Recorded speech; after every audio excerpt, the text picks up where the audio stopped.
Hey, what's going on, SWAC fans? It is yours truly, TJ Jones, the host of the State of the SWAC podcast. And thank you for checking out the State of the SWAC podcast. I really do appreciate it. On this edition, we're going to be talking about NFL greats becoming coaches at HBCUs. And we're also going to be talking about the Jackson State University football fall schedule. But once again, thank you for checking out this video.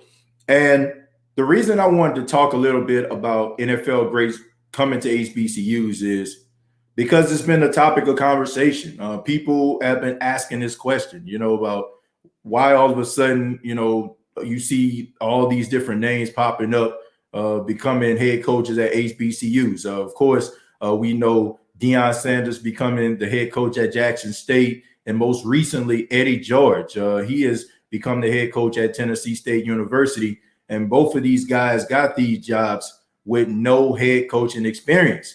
I mean, both guys have done a little bit here and there, became a mentor to a football player here and there. And also with Deion Sanders, he's worked on the coaching staff at his son's high school. But why is it that all of a sudden, these guys are starting to come to HBCUs? And is it a good idea? First and foremost, I really don't have an issue with this at all. I don't have an issue with these guys coming along and being a part of HBCUs. Okay, I think that it's good for both parties. I think that HBCUs give these guys opportunities. You want to get up here? All right, got my son here.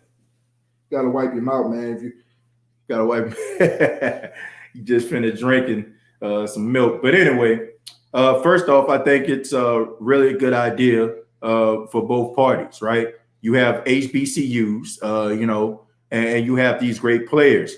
And with these great players, it's going to bring attention to that HBCU. We know about the attention that Deion Sanders has brought to Jackson State University, and as well as HBCUs as a whole. HBCUs used to be what it was, when it came to football, man. You think about some of the legendary players that came out of HBCUs, people like Jerry Rice, people like Walter Payton, people, like Michael Strahan, most recently Robert Mathis, people like that, great players, right? But I guess like all of a sudden, around I guess like the late 80s is when you start to see a little bit of a drop off where they used to have a bunch of guys coming out of HBCU going to the pros. And I guess it came when some of these colleges that wouldn't recruit African Americans started looking at these guys because they felt these guys would be beneficial to their university. And because of that, HBCU suffered.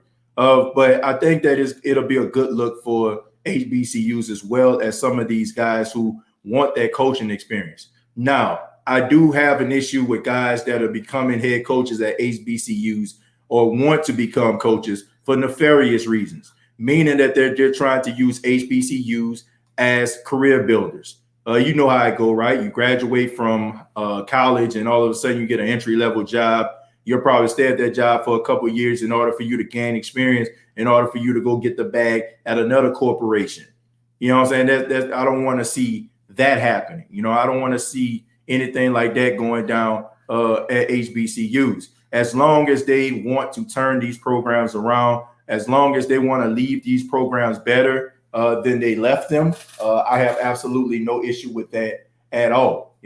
I think that your primary focus, if you get that job, is to make sure that you put these guys in the best position to succeed. You recruit, you put your best foot forward, and you give 110%. And as long as you're doing that, I'm fine with it. But if you're trying to use this to try to go to a power conference and you're just trying to use this to try to gain some credibility, then, I do have an issue with that. Now, I do understand, just like at any other school around the country, when you start to win and your program starts to generate success, people want to kind of, figure out how can their school get that success. And with that, they might give you a phone call, giving you a little bit more money and asking for your services. We've seen this most recently with Coach Dawson Odoms, who was at Southern University, right? He leaves Southern, he goes to Norfolk State University. So I understand that, but that should not be your primary focus. You shouldn't be looking into the future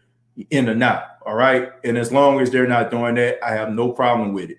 I think that both guys are going to do an outstanding job. I heard people like Ed Reed, Ray Lewis, they want to get a shot at becoming head coaches. And I don't know if they're going to end up at HBCUs or not. But if they do, I think it definitely would be a good look. I think it would make HBCUs more competitive. It will put more eyes on the product because, due to the fact that these guys were all-time greats, people want to see them succeed outside of football, seeing if they can succeed, with life outside of the game that they actually played. Now, we all know that just because you're a great player does not mean that you'll end up being a great coach, right? Or, a great general manager or whatever, right?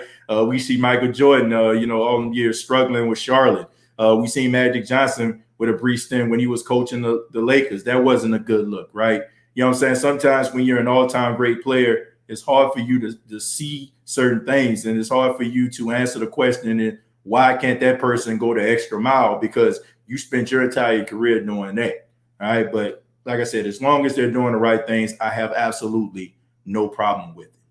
But now we're going to move on to my alma mater, Jackson State University. Jackson State University, they had an up and down season, man. They started off red hot, winning 3 straight, and then all of a sudden they lost 3 straight. Didn't look good, you know what I'm saying, towards down the stretch. There was a quarterback change. There was, just issues defensively, offensively. Just all across the board, okay? But things are going to look up at Jackson State. A lot of people are anticipating the fall. I know that people that are fans and people that are alumni of other schools kind of roll their eyes when Jackson State mentions the fall. They're like, man, we playing right now. Where y'all at? Why y'all keep saying the fall? What's going to happen in the fall? You don't know what's going to happen in the fall. We don't know. The only thing as a Jackson State alum that I have is optimism. It's almost similar to me as a Saints fan. Me being a host of the State of the Saints podcast and a lifelong Saints fan growing up in New Orleans, all I got is optimism, right? Drew Brees is gone. Jameis Winston is up in that thing. All I can do is just hope that they can make it to the playoffs, right? Only thing that we can do as Jacksonians, Jackson State Tigers, is to be optimistic. And they did release their schedule for the 2021 fall football season. And it goes a little something like this, man. You got September the 5th. They're starting off at Florida A&M, who is new to the Southwestern Athletic Conference. That ought to be an interesting game. Then you have the battle of the NFL greats, right? You got Eddie George, Tennessee State Tigers, taking on the Jackson State Tigers. So that ought to be very interesting. Then you have Louisiana Monroe. Shouts out to them, man. Got a lot of respect for Louisiana Monroe. You know what I'm saying? Shouts out to them. Then you have Delta State. All right. So those games right here, that's where Jackson State is going to start off. The first couple games that I'm looking at right now, Florida A&M, that ought to be interesting. The game is going to take place in Miami. I know I got a couple friends of mine excited to actually go to that game. It should be very, very interesting, man. Deion going back to Florida, you know what I'm saying? He's going to want to put on a show for, his home state. And I just think that it's going to be a tone setter. This has got to be the game where they go out there and they set the tone. You know what I'm saying? So I think that that one should be interesting. And also, like I said, the game between Eddie George as the head coach and Deion Sanders as the head coach, that game right there is going to get a lot of national attention to me. Louisiana Monroe is basically just a game. A lot of people may consider that as a money game. Some of these schools, they ask these HBCUs to come through, in order to beat up on them, to try to build credibility and build confidence for their school, which I think that game might be relatively close. I don't think that's going to be a blowout. And finally, Delta State, man, we pretty much always play them. Game always seems to be a little bit of a blowout. Move on to Alabama A&M. Alabama A&M got a lot of great players coming back. A very young secondary guys are transitioning to their sophomore and junior seasons. So that should be a good game. Alabama State, the last time we seen them play against Jackson State, they basically ran them off the field, man, ran all up and through them. Bethune-Cookman, who is also new to the SWAC. That should be an interesting game. Valley.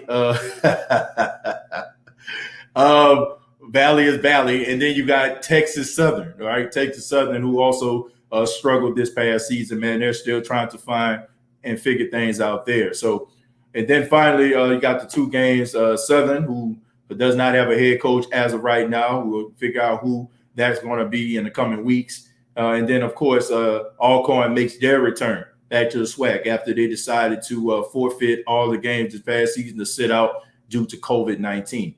And that is the schedule of Jackson State, man. I'm just going to say this. Am I confident enough to just beat on my chest and say Jackson State going to the SWAC championship? Look, I would never go out here and just say that. I want Jackson State to go to the SWAC championship. Don't get me wrong. They haven't been won, I should say, since 2008. I think I was a senior when the last time they won the SWAC championship. But I will say this. If they play their game and they have everything that Coach Prime is saying that they have, I think they'll be there in the end. But we know because Jackson State is getting a lot of attention from the national media, because Jackson State has one of the best recruiting classes in the FCS.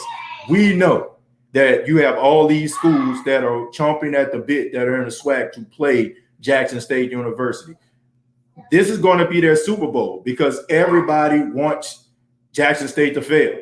Every SWAC school wants Jackson State to fail. They do not want to see Jackson State become a powerhouse. They don't want to see Jackson State become a winning university. They don't. So every game that they play, they are going to get that team's best. I don't care if it's Valley, right? I don't care if it's Texas Southern. You know what I'm saying? Any school like that that's been struggling, they are going to get the best of those schools. I'm talking Jackson State University, so they better be ready.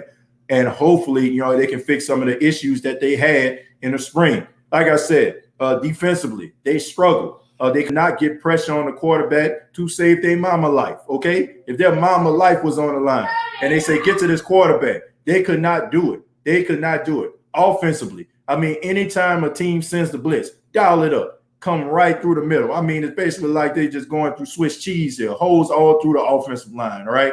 Guys couldn't stop traffic with a stop sign.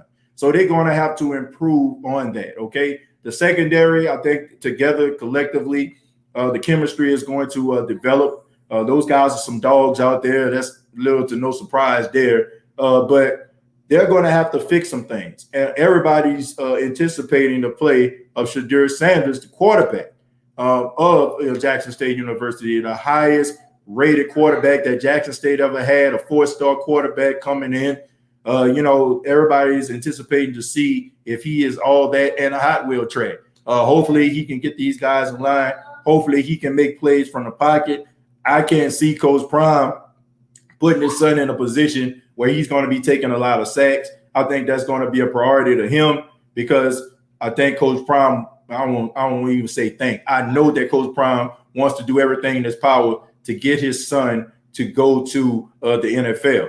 And you're not going to the NFL, and people won't know how good you are if you have a struggling offensive line. So I think the offensive line is going to be a top priority in the recruiting process.